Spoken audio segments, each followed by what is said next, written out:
बिल्कुल 100% श्योर हूँ, 100% श्योर हूँ कि बहुत स्ट्रॉन्ग मैसेज और बहुत सारी चीज़ों से अब इंडिया निकला है। बहुत बड़े बड़े इवेंट हो चुके हैं। आप ये भी नोट करें कि जैसे वर्ल्ड कप था, G20 था, उसमें इस तरह के एडवेंचर नहीं हो सकते थे ना। इस तरह के एडवेंचर पूरी दुनिया एक्सेप्ट करती कि यार G20 होने वाला है, पूरी दुनिया को अमन चाहिए इंडिया में, और इंडिया जो है वो एडवेंचर कर रहा है, या ये हो रहा है या वो हो रहा है। अस्सलाम वालेकुम, नमस्ते, सत श्री अकाल। उम्मीद करता हूँ ठीक होंगे, खुश होंगे। दोस्तों जहाँ रहें खुश रहें, माँ बाप का ख्याल करें, क्योंकि माँ बाप है तो सभी कुछ है। दोस्तों आज की हमारी वीडियो है Pak media crying as India will take POK soon. Start करते हैं वीडियो को। बताओ ये कश्मीर हमारा है या नहीं है? जोर से सभी लोग बोलो, है या नहीं है? धारा 370 हटनी चाहिए थी या नहीं हटनी चाहिए थी? अरे वो ये कहते हैं कि हम पाकिस्तान को भूले नहीं हैं, और पाकिस्तान की जो पॉलिटिकल क्लास है वो या तो परेशान है, घबराती है, शाय है, इंडिया के हवाले से ज़्यादा बोलती नहीं है, क्योंकि वो समझते हैं कि ये जो प्रोजेक्ट है ये फ़ौज के पास है इंडिया का और कश्मीर का, सो लिहाजा हमें कुछ करने की ज़रूरत नहीं है। कश्मीर पर अनधिकृत कब्जा है और ये भारत का एक हिस्सा है, तो उसको लेने का इरादा है हमारा। इरादा मैं आपको बता दूंगा ऐसे कार्यक्रम में। जिस दिन उनको लगेगा कि उनकी इतनी ताकत है वो जमीन भी घेर लेंगे। आज वो सिर्फ लोगों में अपना इन्फ्लुएंस बढ़ा रहे हैं कि बल्कि बहुत से लोग अब ये कहने लगे हैं, खासतौर पे इंडिया साइड कश्मीर में, तो वो तो वैसे ही आर्टिकल 370 हट गया, उसके बाद तो वो उनका एक स्टेट, उनका एक हिस्सा बन गया। हाँ जी, वो उन्होंने जो उसका एक आज़ाद स्टेट का स्टेटस था वो उन्होंने उसको ख़त्म कर दिया, और अभी वो उन्होंने मुकम्मल तरीके पे कब्जा कर लिया उन्होंने। सरहद के इस पार बैठ के तो 70 साल तक गोराबारी करते रह गए। ये जी 370 तो हम मानते ही नहीं, ये तो फ्रॉड है जी, एक कॉस्मेटिक किस्म की अरेंजमेंट है कश्मीरी अवाम को बेवकूफ़ बनाने के लिए। हम तो इसको नहीं मानते। आप क्या मानते हैं जी? हम जी पूरी आज़ादी मानते हैं, यानी इंडिया जो है वो अपना बोरिया बिस्तर लेके तो जम्मू कश्मीर से निकल जाए, इसके अलावा हम कोई हाल नहीं मानते। ये अब 70 साल से पीटते रहे। इस्लामिक उम्मा को यूनाइटेड होना पड़ेगा, लेकिन वही इस्लामिक उम्मा UAE की बात करें और बहुत से कंट्रीज हैं, कतर की बात करें, ईरान, अफगानिस्तान की बात करें, वो तो इंडिया के साथ ट्रेड कर रहे हैं। और भारत ने पिछले कुछ सालों में काफी प्रोग्रेस करी है इस मामले में। लॉट ऑफ जय हिंद दोस्तों, अमित शाह जी का एक बयान इस समय पाकिस्तान के सोशल मीडिया पे वायरल हुआ पड़ा है। दोस्तों, अमित शाह जी से जब क्वेश्चन पूछा गया आज तक के इंटरव्यू में कि भाई POK ले कैसे रहे, उसको लेके कोई प्लान बताओ, तो दोस्तों शाह जी ने मजाकिया अंदाज में कहा कि भाई अगर मैं प्लान ही बता दूं तो वो सतर्क नहीं हो जाएंगे। प्लान नहीं बताने वाला, डायरेक्ट हम POK लेकर दिखाएंगे। और दोस्तों ओपनली हमारे गृह मंत्री अमित शाह जी ने यह बात संसद में भी कही है और आउट ऑफ द संसद मीडिया के सामने भी कही है। तो दोस्तों दोनों क्लिपें पाकिस्तानी सोशल मीडिया पे, पाकिस्तानी न्यूज चैनल पे इस समय गर्मागहम बहस के रूप में पेश की जा रही। और दोस्तों जितनी स्पीच प्रधानमंत्री नरेंद्र मोदी जी की वायरल हुआ करती थी या होती है पाकिस्तान में, उतनी ही वायरल अब अमित शाह जी की भी हो रही है कि भाई ये शाह जी इतने एग्रेसिव अंदाज में है कि अब नहीं तो तब 1-2 साल या कब POK अपने पास आ जाए वो कोई गारंटी नहीं है। दोस्तों ऐसी ही सरकार हमें अगर पास्ट में मिलती तो आप सोचो कि कब तक यार POK क्या मिल चुका होता अब तक भारत को। खैर देर से ही सही, दुरुस्त सही, बड़ा जबरदस्त गृह मंत्री लगते हैं जो धाकड़ अंदाज में बातें करते हैं बिना डरे निडर होकर, मतलब मजा आ जाता है सुनने। एक तरफ तो ये चलती है, इसके ऊपर आपको पता है मैं काफ़ी एट लेंथ बात कर रहा हूँ कि पॉलिटिकल क्लास जो है पाकिस्तान की वो क्यों नहीं बोलती। हमारी पॉलिटिकल क्लास को क्या मसला है, क्यों अमित शाह साहब और राजनाथ सिंह बोल सकते हैं, क्यों पाकिस्तान का डिफेंस मिनिस्टर या पाकिस्तानी लीडरशिप नहीं बोल सकती। एक तो ये पॉइंट है, तो ये एक पॉलिटिकल सोल्यूशन है, लेकिन अनफॉर्चुनेटली पॉलिटिशियंस भी इसमें कोई रोल प्ले नहीं करना चाहते और कोई रोल प्ले नहीं कर सके। अगर आप देखें, अगर आप पूछें जो बलूचिस्तान के लीडर्स जो हैं उनको अगर आप देखें तो वो एक और एंगल से ऑपरेट करते हैं। वो समझते हैं यार के इस्टेब्लिशमेंट सारा कुछ करती है और हम पीछे हट जाएंगे और हम नहीं बोलते इस मामले के अंदर, ठीक है। लेकिन जो हमारी इस्टेब्लिशमेंट है वो समझती है कि ये जो सियासतदान है ये पूरी हमारे साथ खड़े नहीं होते, और जो खड़े होते हैं वो अपनी अपनी लड़ाइयाँ इनकी, फिर ये ट्राइबल कल्चर है, फिर और चीज़ें हैं। और इंडिया के हवाले से अगर आप देखें कि कोई है पाकिस्तान में माई का लाल जो अमित शाह को जवाब दे, और राजनाथ सिंह को जवाब दे। राजनाथ सिंह ने कितनी दफ़ा कह दिया है कि जनाब मैं पाकिस्तान पे हम जो कश्मीर हासिल कर लेंगे, कोई पाकिस्तानी नहीं बोलता। ये एक मैं बात बताऊँ, अब इसकी इंटरनल इसकी जो डायनामिक्स पाकिस्तान की समझें। इंटरनल डायनामिक्स ये है कि ये जो कश्मीर और इंडिया जो है, इसमें क्योंकि पॉलिटिशियंस को ओवर रूल कर दिया जाता है, तो जब कश्मीर और इंडिया को ओवर रूल कर दिया जाता है तो फिर पॉलिटिकल क्लास की जो ऑब्जर्वेशंस हैं, असेसमेंट्स हैं, ओपिनियन है, डिसीजंस हैं, उनको ओवर रूल कर दिया जाता है। तो ठीक है, फिर इस्टेब्लिशमेंट खुद ही दे के हम क्यों करें। सो जब होगा क्या कि जब इंडियन लीडरशिप बोलती है तो सियासतदान कहते हैं ठीक है अब फौज ही जवाब दे, हम क्यों दें। फिर फौज क्या करती है कि वो जारी बात है, कभी कभी वो समझते हैं कि ये एक उनकी पॉलिटिकल रैटरिक है, छोड़ें, इग्नोर करें। और कई दफ़ा ये होता है कि आप कोई ना कोई ऐसे लीडर होते हैं जैसे शेख रशीद हुआ करते थे या फवाद चौधरी हुआ करते थे, जो मीडिया में अटेंशन लेने के लिए कोई ना कोई इस तरह की स्टेटमेंट दे दिया करते थे, और जिससे एटलीस्ट ये होता था कि चलो एक जो है ना मीडिया कंजम्पशन, इंडियन मीडिया भी आप देख लें, आप इसमें आप बड़े आराम से देख सकते हैं कि पाकिस्तान जो भी बातें कर रहा है, सॉरी भारत जो भी बातें कर रहा है, लीडरशिप पाकिस्तान कोई जवाब नहीं देता। सो ये जो इंटरनल्स जो रिफ्ट है विद इन द सिस्टम, जिसमें एस्टैब्लिशमेंट जो है वो तो चाहती है कि सियासतदान they should speak for them, and they wanted that they should be a friendly prime minister the way they wanted they should be a friendly Afghanistan, they wanted they should be a friendly PM, friendly political class, जो उनके जो core interest हैं उनको वो follow करें, watch करें, उनको साथ लेके चलें। बट हम वो अभी तक और लेकिन सियासतदान कहते हैं कि एक तरफ आप हमें पॉलिटिकली दबाते हैं, एक तरफ आप हमें कभी केसेस बना देते हैं, कभी कुछ कर देते हैं, तो हम आपके लिए क्यों बातें करें, हम क्यों आपके लिए इंगेज हों।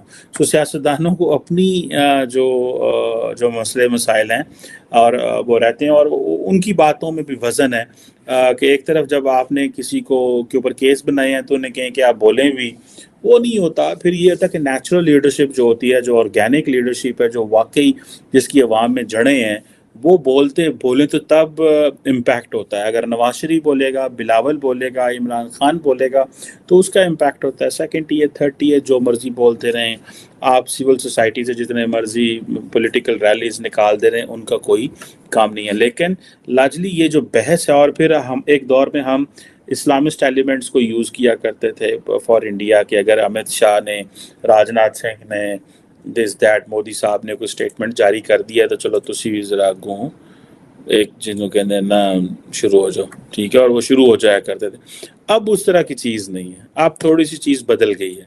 अब थोड़ा सा जो लोग हैं वो कहते हैं नहीं यार ये आप हमारे से ज़्यादती हो रही है, हम क्यों बात करें। एंड देन फिर जो मेन स्ट्रीम पोलिटिकल पॉलिटिशियन है जैसे इमरान खान है, बाकी वो कह रहे हैं कि ये at the expense of our political capital they want to achieve their strategic objectives. ठीक है जनाब। सो वो अब जो मिलिट्री को फेवर भी देते हैं सियासतदान, तो they want something in return. So ये बड़ी वो जो एक है स्टेट का कॉज क्या है, और एक ये है कि जो पॉलिटिकल क्लास और इस्टेब्लिशमेंट की आपस की जो रिफ्ट है। फॉर एग्जांपल बहुत सारे लोग कह रहे थे यार आज 14 अगस्त है लेकिन इतनी नेशनलिज्म नहीं है, क्या पाकिस्तान की नेशनलिज्म कम हो रही है? ठीक है जी। और वो जो नेशनलिज्म है, कौमियत कम हो रही है, लोग उतना बढ़ चढ़ के बात नहीं कर रहे। कई लोगों ने कहा जनाब, मेरी ऑब्जर्वेशन भी है, इन्फ्लेशन है, कई लोग कह रहे हैं यार 70 साल बाद जब जाके मोदी साहब ने ये डिसीजन किया जिसने कि कश्मीर के जो मसला है उसकी हैयत तरकीबी जो है, जो पूरी फार्मेशन है उसको उलट के रख दिया, उसकी सूरत हाल ही बदल के रख दी, तो आपने पीटना शुरू कर दिया कि दुनिया में 370 से इम्पॉर्टेंट और उससे मुकद्दस तरीन, ये मान लिया कि कोई फेडरेटिंग यूनिट्स की छोटी मोटी सॉवरेंटी जो है is not against the interest of the country. तो वो जो है अगर ये करते हैं तो आप क्यों नहीं इसको जो है इस तरीके से देखते? साहब वो जो आज़ादी की बात तो हो रही है, लेकिन द क्वेश्चन रिमेन्स कि उनको जो ऑलरेडी इंडियन कॉन्स्टिट्यूशन के अंदर जो 370 में स्टेटस मिला हुआ था और 35A में कि आप किसको डेजिग्नेट कर सकते हैं कि who would be the Kashmiri citizen, हम तो पाकिस्तान तो कह रहे हैं वो राइट भी न छीना जाए। असल में ये नहीं है कि बात नहीं हो रही। तो दोस्तों अमित शाह जी का बयान हो, चाहे वो प्रधानमंत्री नरेंद्र मोदी जी हो, चाहे वो राजनाथ सिंह जी हो, दोस्तों सभी का एक क्लियर फंड है कि पीओके हर हाल में वापस लाना है, इकोनॉमी ग्रोथ करनी है, मेड इन इंडिया बनना है, भारतीय सेना को सशक्त करना है, भारतीय इंटरनेशनल इमेज को सुधारना है, कोई देश हमें फालतू ना बोले, उसकी भी हमें अपने रिस्पेक्ट की भी इमेज एक पोर्ट्रे करवाना है पूरी दुनिया में, यानी हम रिस्पेक्टेबल लोग हैं। ये नहीं कि कोई आकर क्या कह देगा। जयशंकर साहब हमारी अंतर्राष्ट्रीय छवि को, हमारी विदेश पॉलिसी को किस तरीके से ऊपर लेके जा रहे हैं, वो सब आप देखो ना, कितना कुछ ये सेंट्रल गवर्नमेंट हमें दे रही है। अगर आप इसे ऑनेस्टली के साथ अगर आप देखें, पॉलिटिकल एंगल को साइड रख के देखें, तो दोस्तों टू बी वेरी ऑनेस्ट, पिछले जब से हम आजाद हुए इतनी एकजुटता के साथ किसी भी सेंट्रल गवर्नमेंट ने भारत के लिए काम नहीं किया, मानना पड़ेगा आप लोगों को। चाहे वो इकोनॉमिक ग्रोथ पे बात करें, चाहे वो भारत की अंतर्राष्ट्रीय छवि पे बात करें, चाहे भारत की पाकिस्तान से पॉलिसी की बात करें, चाहे भारत की चाइना पॉलिसी से लेके बात करें।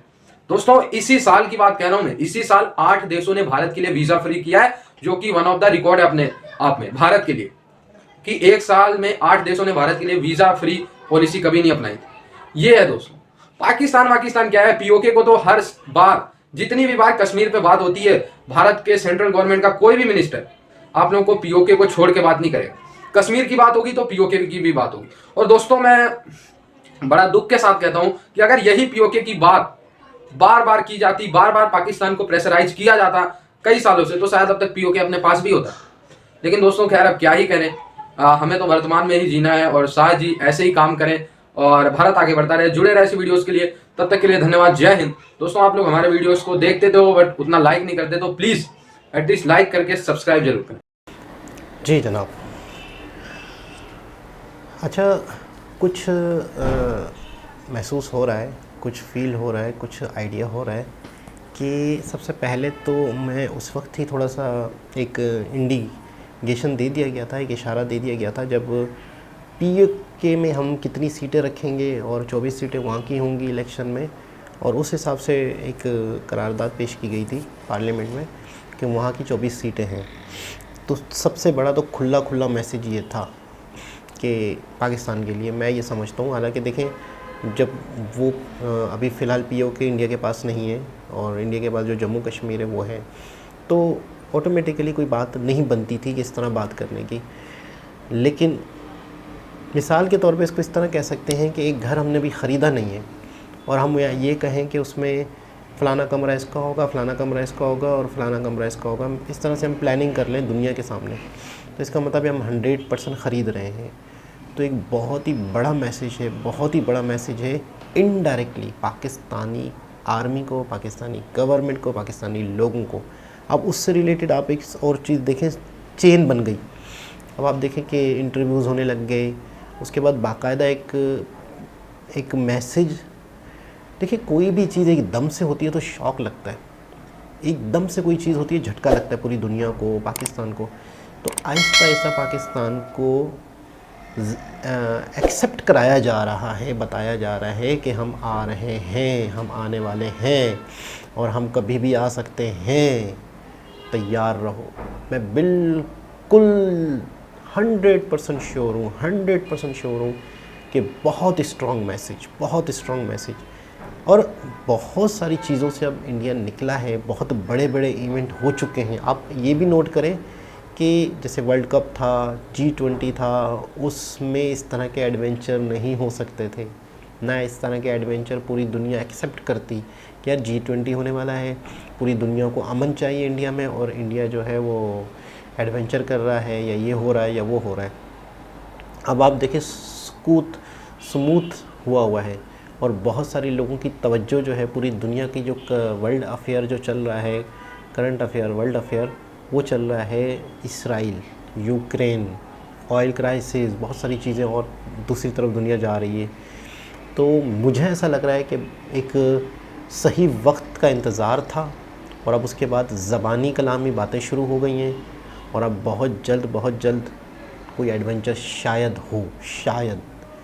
और पाकिस्तान की स्थिति भी बहुत ही ज़्यादा वीक है, पाकिस्तान की कंडीशन भी बहुत ज़्यादा वीक है और इलेक्शन भी सर पे हैं, गवर्नमेंट कोई भी नहीं है, इंतशार वैसे ज़्यादा है, कोई सियासी जमातें आपस में एक नहीं है। तो बहुत मतलब जैसे होता है ना कि मौसम बारिश का बना हुआ होता है और ख़ूबसूरत मौसम होता है और बारिश कभी भी हो सकती है।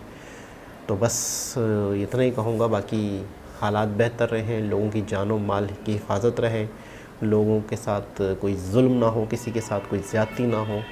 दोबारा किसी और वीडियो के साथ आपसे मुलाकात होगी, जब तक के लिए अल्लाह हाफ़िज़।